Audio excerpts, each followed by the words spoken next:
Welcome everyone to another episode of Decoding Data Science podcast, where we explore cutting edge ideas and voices shaping the future of AI. And today's theme is about rebuilding AI from English-centric to a truly universal intelligence. Joining us here is Priya M. Nair. She is the founder and CEO of Zwag AI Solutions, recognized as one of the top startups in MENA by TIE Dubai. Shiv lived in UAE for the last 20 years and lead innovation at the intersection of language, culture, cognition, and intelligence. Priya is also a global delegate at Global Alliance for Responsible AI and a member of UAE chapter of Global Council for Responsible AI as well. Priya, thank you so much for joining us. It's a pleasure always to talk to you, Arshit. Thank you. So, moving on to this topic that we are discussing, you said that the way we are building AI today is fundamentally flawed when it comes to language and reasoning. That's a bold statement, especially considering how these powerful LLMs from the West, like GPTs, Gemini, OpenAI, have become. Can you walk us through what you mean by that? Yeah, the way you said that, these powerful LLMs from the West. So that is something that we are trying to tackle primarily. So when you interact with current AI systems in any language, let's say any language other than English, you are essentially getting a very sophisticated approximation to the nearest English concept. And now, why is that? It's because these systems learned to understand the world primarily through English text, English cultural context, and English ways of structuring thought, Western ways of structuring thought. So even when they respond in perfect Arabic or Hindi or Mandarin, their underlying reasoning patterns often follow English linguistic logic. Right. Think about it. Over 95% of the training data is in English, which means that these systems have learned to map every concept and every cultural nuance, every form of reasoning back to English frameworks. And this does create a hidden gap in understanding in AI. And it's not just in translation, but it's also about how current AI thinks. These systems may appear very impressive because they can produce very fluent text in many languages, right? But fluency and true understanding of a language is different. People have learned Sanskrit, people have learned Arabic, but do they truly understand? They can't even probably read the text, a full-fledged text, right? So fluency in a language isn't really true understanding. So we are essentially the current AI systems are essentially asking billions of people to accept AI that understands them through a linguistic and cultural lens that does not even match how they actually think. So that is why at SWAC we believe that the current systems and the way they are trained is fundamentally flawed, and billions are experiencing second-class AI, and that is a big blind spot in the current AI systems. So what I understand is for English, these LLMs are fine, but if you want to do something in the local language or in Arabic or in Hindi or in different languages, then this is not a good way of doing it, because what we are doing is we are just doing the translation. If you want to do something regionally, you need to start from the scratch, like understanding the word structure that is in this and then build upon it. Correct. And also you would find that there's a representation problem, isn't it? The languages, even locally made languages, most of the times, you know how languages are trained and things like that. So most of the times, even the local LLMs, the underlying base structure is often Western or English concepts. And also they're just locked. Whatever knowledge is there is locked in that particular regional and cultural boundaries. There's no give and take between other language systems at all, or cultural systems at all, in the current way that the architecture or whatever is built.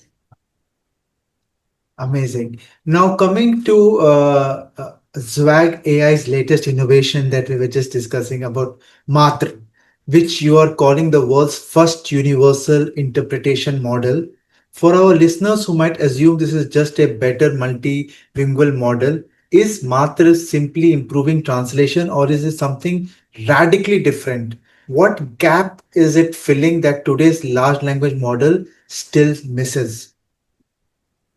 Yeah, so no, this is not another multilingual model, or this is not really another, it doesn't just enhance translation. So Mātr takes a fundamentally different approach. So rather than starting with English and expanding outwards, so the current systems, how it works is that you have the English architecture as the base layer, and whatever, you're only enhancing the current system. So the analogy that I would like to draw is that, is between the diesel engines that you have today and the EV engines that came about, isn't it? So essentially LLMs that were built are like diesel engines, and whatever you are doing by adding additional languages, more data, building bigger LLMs, you're only tweaking and enhancing that model, that engine. But what you want is a fundamental shift in the way it is done. The engines are designed. What you need is EV vehicles for a better future, for fuel efficiency, for a lot of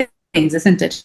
EV is the future. So look at the current LLMs and their architecture as the diesel engines, and anything that they do is just optimizing. Whereas Mātr is like fundamentally different approach. And as I said, rather than starting with English and expanding and squeezing every other cultural concept and language into it, we are building from the ground up with what we call universal interpretation principles or frameworks.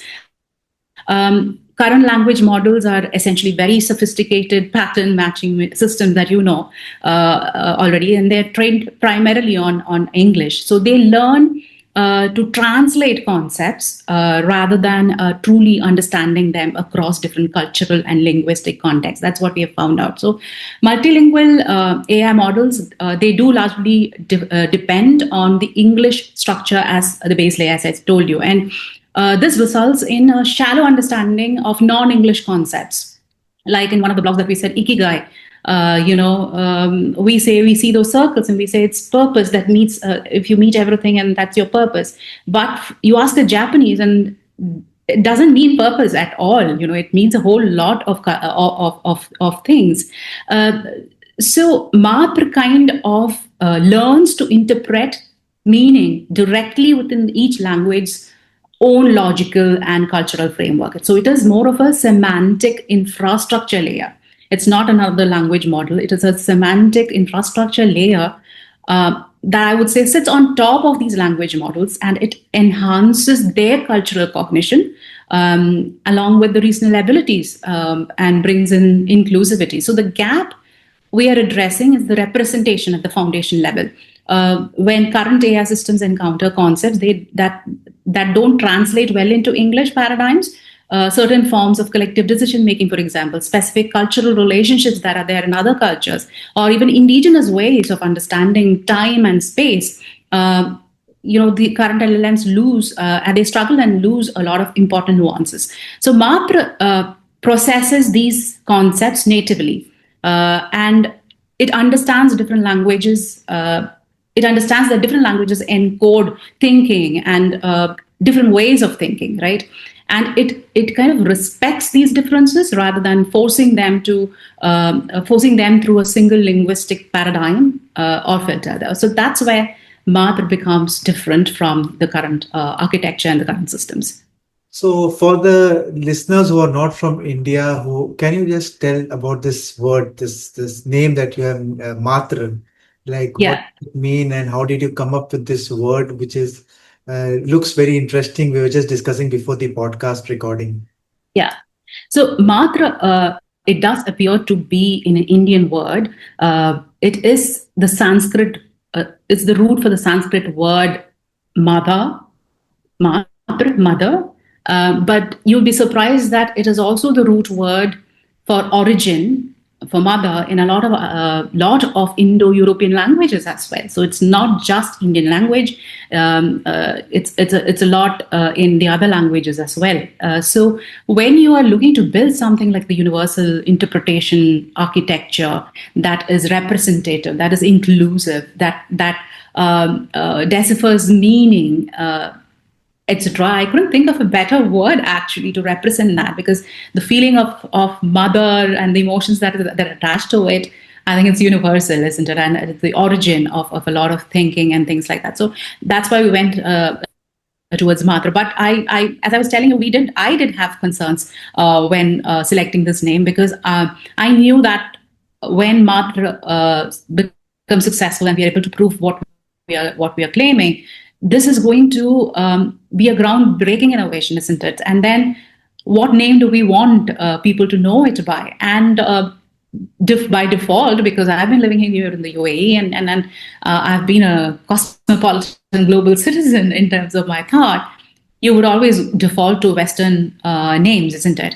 And then that's when my co-founder, Nipuna, he's from Sri Lanka. By the way, in Sri Lankan language, also Mātr, they say Mātra, is also the same meaning. So he was like, see, we are saying exactly that, correct? We are saying that we should not compromise our culture, our differences, our uniqueness, and go after the Western concepts. So Mātr just made sense to have Mātr as the name. So that's how we came up with Mātr. Amazing. So this feels like a very amazing paradigm shift that you're talking about. And if Mātr succeeds the way you envision, how does Yeah. it change the way human will interact with AI in the next few years? Can you help us imagine what it would work like, and what kind of experiences or behaviors might feel completely natural that are currently very frustrating or impossible?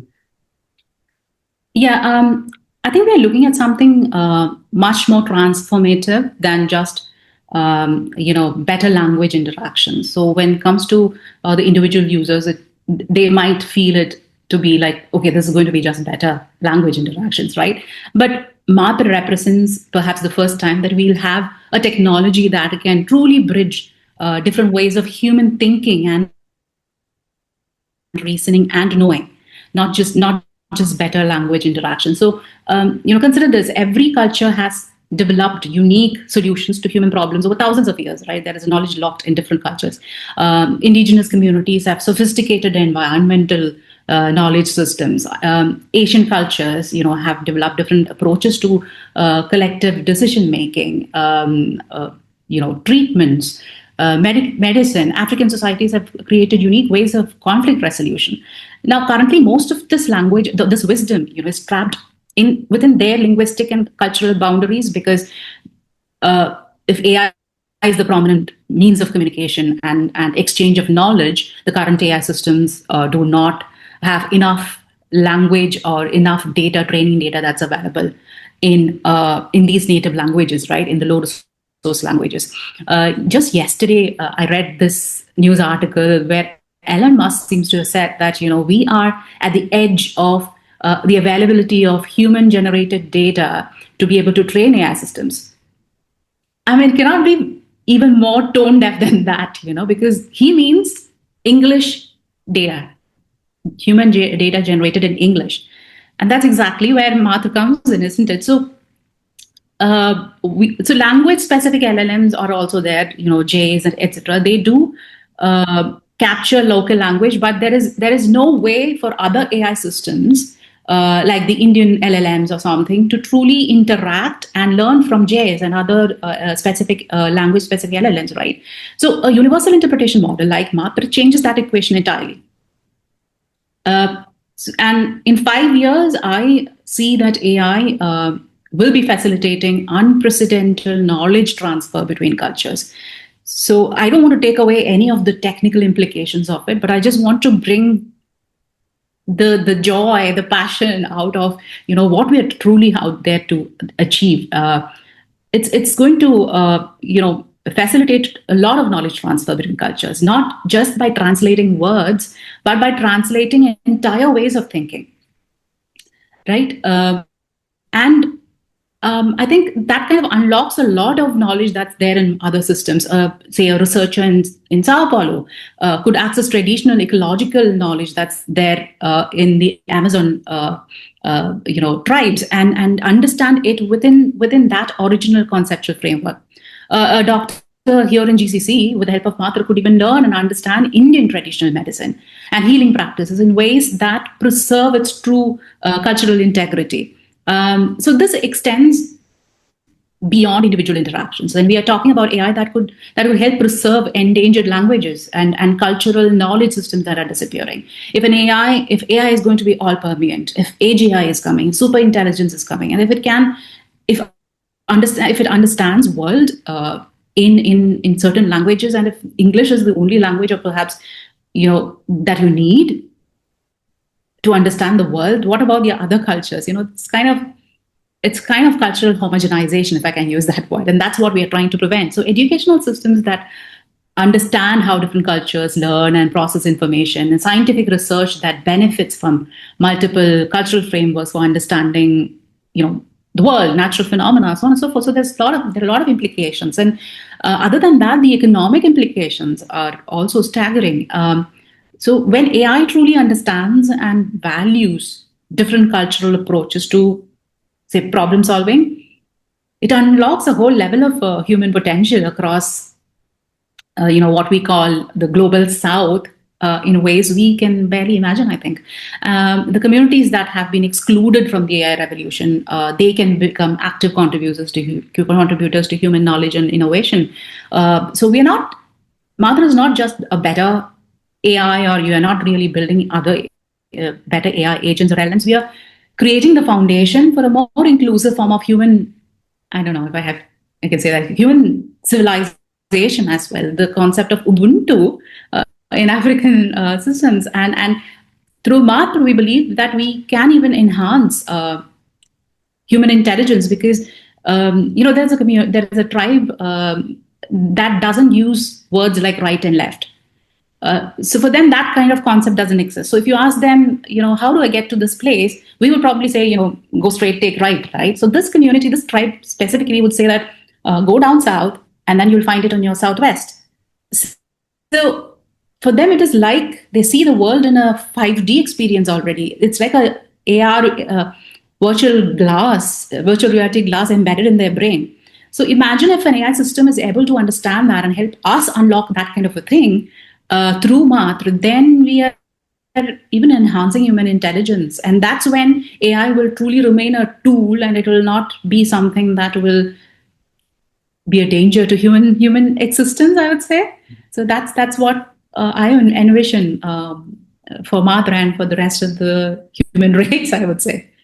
Yes, because what you are doing is like they're trying to include the underrepresentative segments that are there. Right now, we are very much English is the most used trained Prominent, language. Yeah. Correct. You are Correct. trying to, the one challenge maybe if you will in the what you're going to do, and you also will echo with it, is to get all this data, collect all this data at point, digitalize it, and then start using it. So this is going to be a major work for these type of initiatives, that you have to start phase by phase, try to maybe get some communities to contribute some data, collect those Definitely. data, start doing some trainings on that. And this is the way forward, because right now uh, we are trying to learn. Also, if you have seen the DeepSeek and all, they are also just using the learnings of these big LLMs, and they are just trying to make it cheaper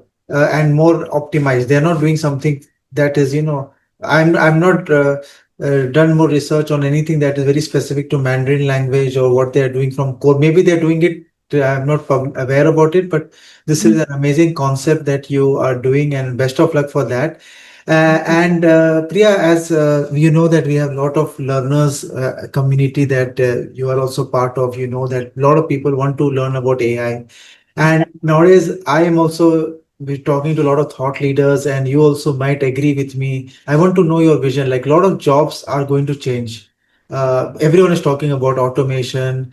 Hiring has really stopped for the, especially if you talk about the subcontinent and this region, where a lot of outsourcing is to happen, especially a lot of jobs are getting automated and everything. So what are now these learners? They are looking out to, start their career in this space. and many of them are a little bit scared, not sure about the future, what they are learning. Is it going to be really actually relevant because AI is doing a lot of the work? So, what is your thoughts? Like, how maybe I want to hear from your side. How do you envision this future, especially for the learner community who's entering Yeah. the job market, maybe anything as a startup, or I want to build their own thing, or want to start working for corporate? How can they learn and how they can adapt to this? Just wanted to know your thoughts about this. Yeah, true. I mean, with Mātr, I think especially the people from the subcontinent, people from diverse cultural backgrounds, I think they will hold the most power. Because, as I said, Elon Musk thinks that we have run out of human generated data to train AI models. Where does the rest of the knowledge, where does the rest of the human generated data exist? It's in these culturally diverse native languages. So if you know more than English, if you know more than two languages, then you have the power. So here is what I would tell anyone that's looking to be part of this transformation that we have initiated is that the future belongs to people who can really think beyond, as we say at Zwag, beyond Z. For us, the thinking starts at Z, where everybody finishes from A to Z. For us, so think beyond the traditional tech paradigms is what I would say. So first, embrace your cultural perspectives as a technical asset. I'm not saying that okay, go back to your roots. I'm not saying it's important to value your traditions and things like that. But what I'm saying is that use that as a technical asset. And I think Michael from Falcon AI, who's part of our community, he has said this so many times. So if you're building anywhere from the world other than Silicon Valley, right, other than from the West or Europe, you are not trying to catch up with Silicon Valley. You're developing solutions that they literally cannot even think about, right? Because of what they know, because of the linguistic, cultural limitations that they have. So your understanding of local languages, your understanding of the cultural context that are linked to those local languages and the regional problems is invaluable in truly building an inclusive AI in what we are building and what we believe Mātr can bring about. So that's the first thing. And second thing is to focus on interdisciplinary learning.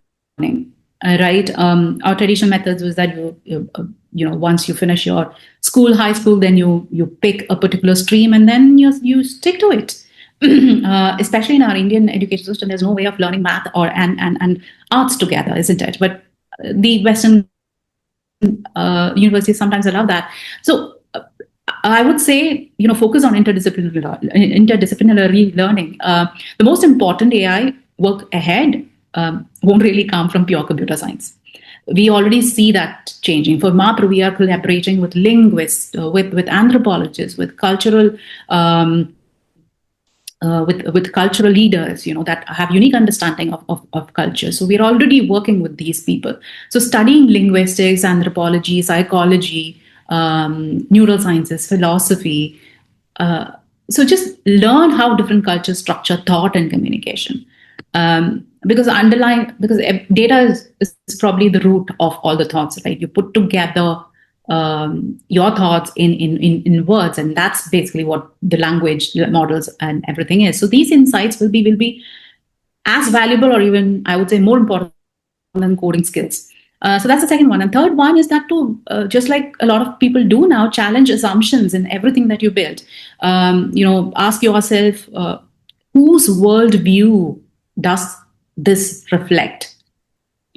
What voices are missing? Ask questions. What cultural biases am I embedding? Who am I excluding from something that I'm building? So the developers who ask these questions, I believe, will create systems that actually serve humanity. When I say that, actually serve the 8 billion of us. For those that are starting out, I would just say, learn to build with ethics as a foundation and not as an afterthought. So with Mātr, when we came up with Mātr, we realized that ethical considerations do not have to be separate from technological innovation. As and when we succeed with Mātr, it is probably going to be a very inevitable infrastructure layer and it's going to be kind of a TCP/IP moment for AI. And it will be inevitable for most of the existing language systems to be inevitable that they build using Mātr as an infrastructure layer as well. So that is technological innovation, but it's also deeply rooted in ethical and responsible use of AI as well. So don't think of these as two separate things. Understand responsible AI principles, fairness, metrics, and bias detection.